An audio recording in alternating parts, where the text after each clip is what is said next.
Mekte dilleri ömrümün en şirin duygulu kaygısız günleri, her anı bir ömre beraber seyirli günleri, en temiz arzulu günleri. Mekte dilleri ömrümün en şirin duygulu kaygısız günleri, her anı bir ömre beraber seyirli günleri, en temiz arzulu günleri.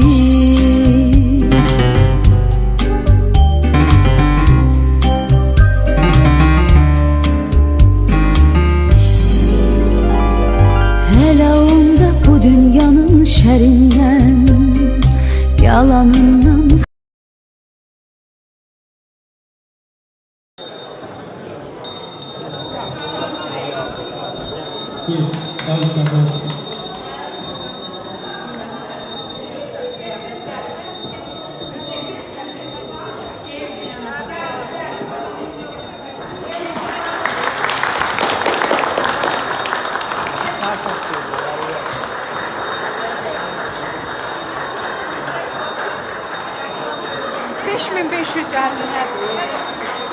Yəqin 50 idi, 2 dənə 5 oldu. 50'dir, 55.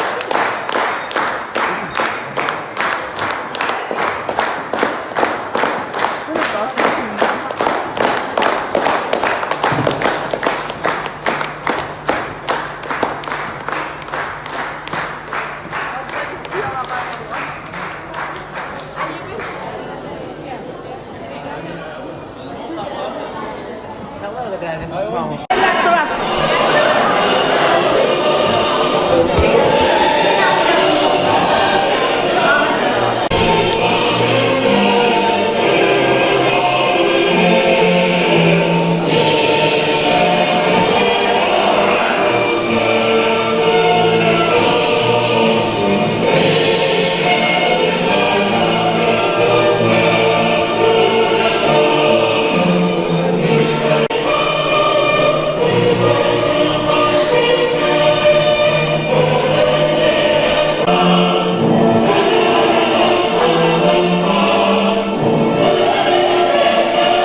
Yaddan çıxan müəllimlər ola bilər ki, olmasın, amma hamısının həyatda evladlarının xoş yaşaması üçün arzu edirəm və sizin də hamınızın arzusunu onlara çatdırmaq istəyirəm ki, evladları yaxşı yaşasınlar və atalarının yolunu davam elətdirsinlər.